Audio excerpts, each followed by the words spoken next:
Hi guys, VST here, Speaks Tech, welcome back.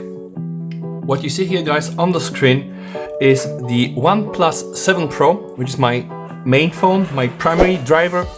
And what you see here on the right side of your screen is my Samsung Galaxy Note 9. It's a US version running on Snapdragon. But that's not why we're here guys.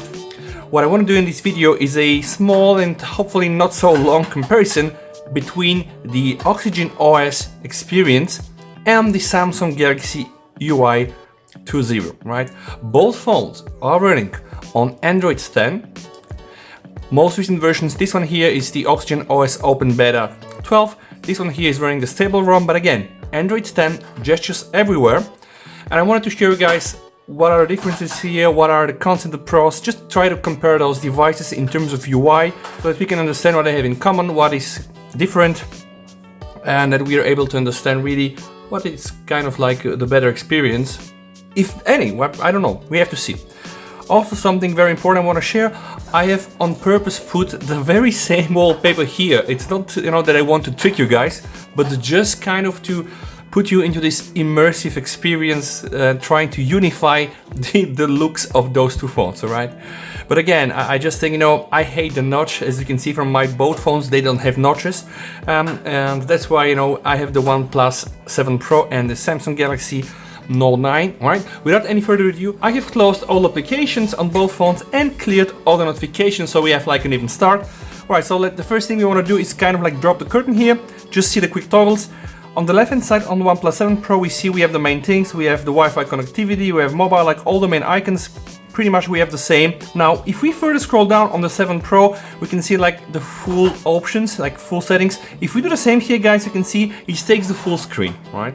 It takes the full screen, and definitely there are more icons here. Now that could be just a minor difference, and it could be just small preference. If you like this or this anyway, you can do like this, scroll, swipe to the right, and then you can see the additional icons. You can put more icons there. It's pretty much the same that you can also do on the UI 2.0, right? So just like this. Now a tiny difference here guys, we have the brightness bar here at the bottom, and you can see I can go up to the very high settings, right? And just like OnePlus 7 Pro running on high settings. Now what I like here on the UI 2.0 is when I go like this guys, you see, just going and hitting up the right, then it will tell you where you really are consuming a lot of brightness, meaning more battery consumption, and it's just kind of like a neat visual representation so that okay, it's like volume max, right?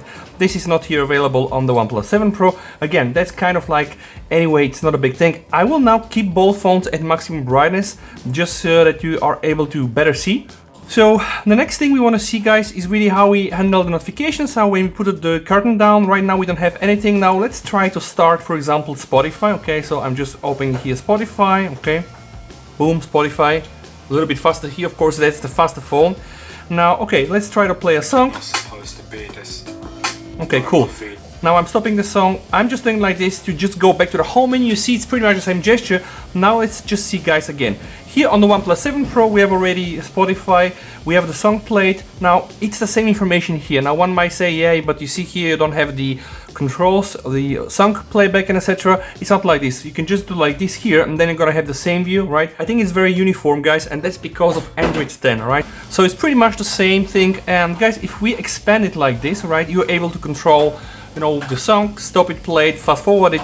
Now if we just do like this, it's all gone, right? If we just swipe to the right a little bit, here we just see that we have a cogwheel. When we press the cogwheel here, apparently we have the settings auto notification. If we press the cogwheel here, we have an option to kind of like snooze the notification, and then we can just press it again, and then we're gonna have pretty much the same menu. And I honestly like this implementation in the OxygenOS a little bit better than the one in the UI 2. But if we go back guys, let's just see. It's pretty much one and the same thing. So let's do it again, okay? Here something else. You see, you can show this notification for 1 hour, 15 minutes. It's pretty much what you can do here directly. It's just kind of like a different implementation. All right. Having that said, let's review one more time. Here the notifications and the quick toggles. Now, if we do it like this, we're going to expand everything here. Let's expand also everything on the Samsung phone. Now, what I like here, guys, you see here, we have an edit button which allows you to hold and drag additional tiles, so let's say I want to invent the colors, and I can put it there, very easily. right? And on the Samsung phone, there are other things, like you can control your media here, like, okay, I want to play Spotify right now. Or if you go back, apparently, you are also able to control your smart devices, okay? So it's kind of like a different implementation, you know, that we can see on the UI 2.0 and here on the OxygenOS running the latest OnePlus launcher 4.4.2, which is right now a better one.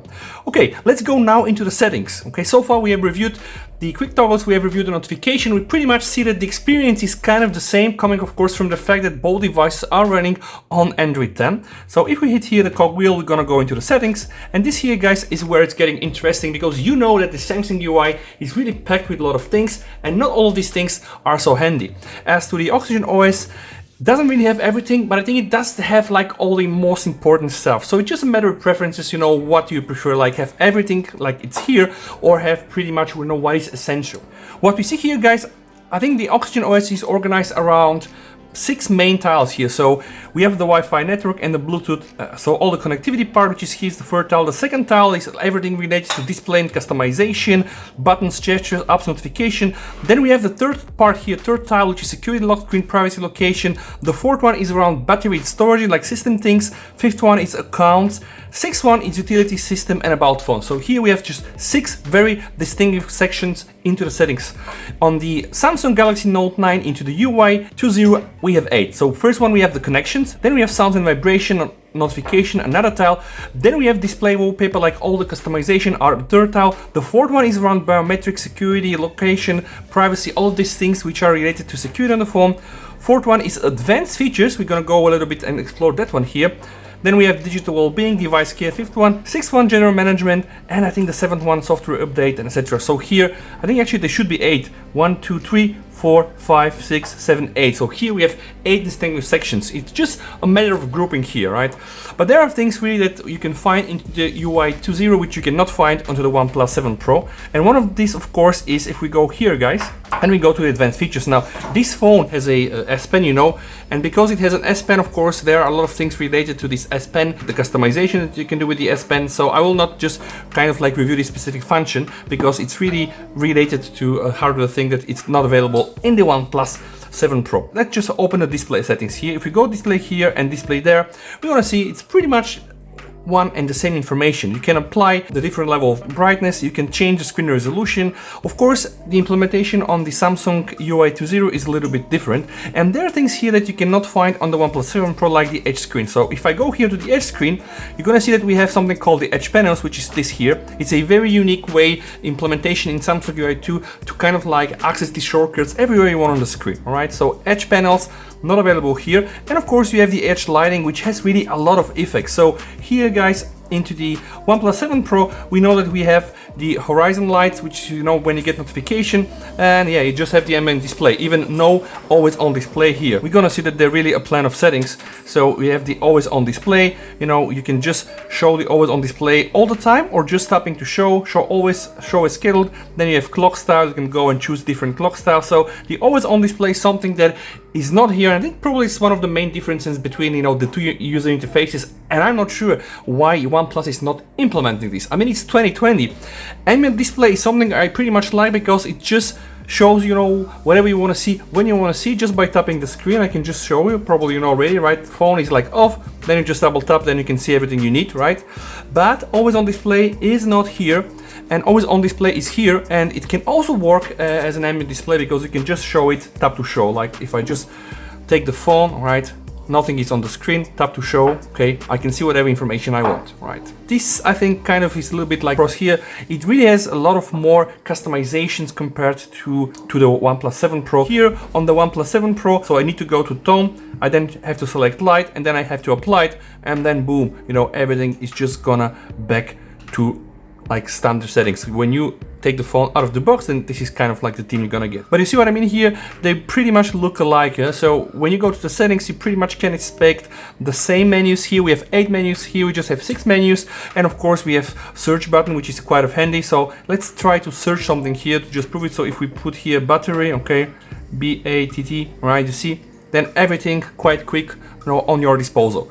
Now let's speak about gestures, guys. Now I have opened Spotify, and let's try to just go to the previous app, switching just like this, guys. It does work in the very same way it works, you know, on the OnePlus 7 Pro and the Galaxy Note. And again, this really like standard Android 10 gestures. Okay, swipe up and then we are back. Last but not least, let's also review the up drawer. Now OnePlus 7 Pro, just swiping up like this and then you get all your application exposed. Swipe like this on the UI 2.0 and it's the same. Now the only big difference here is that all the applications are browsable like that. You should not go to the left and right, and here just go right, right, right. I really prefer this implementation. And something also interesting, guys, when you click here on search apps, you can have a grouping like games, right? Which is very, very handy. Let's now see some of the buttons. So if you press like this on the OnePlus 7, apparently, you're able to get volume control. It's the same when you press it on the Samsung, but it does go there, which I'm not sure, it's not so convenient, because here you can just do it with one finger, and here no, because you see here with my hand, just like this, boom. And then here you can control, the system volumes, alarm volumes, menu volumes. On the Samsung Galaxy, strange, it's just there, so you need to go up there, but pretty much have the same settings, all right? And then of course you can also use your volume keys for the media control, pretty much the same information.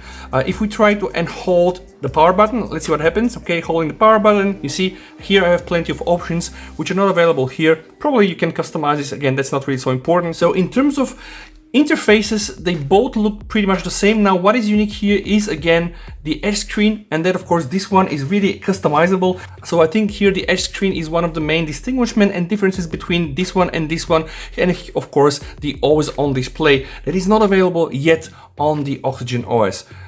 Here again, there are some of the things that I prefer more in terms of like the drawer, the way that icons are displayed here, but those are just some minor details. So now Android 10 really is driving changes in the way the vendors, implement their Android overlays.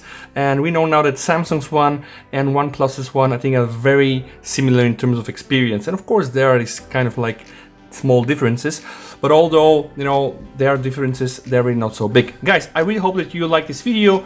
If you like my channel, you know what to do. Stay home, stay safe. Everybody have fun. With that said, VST over and bye.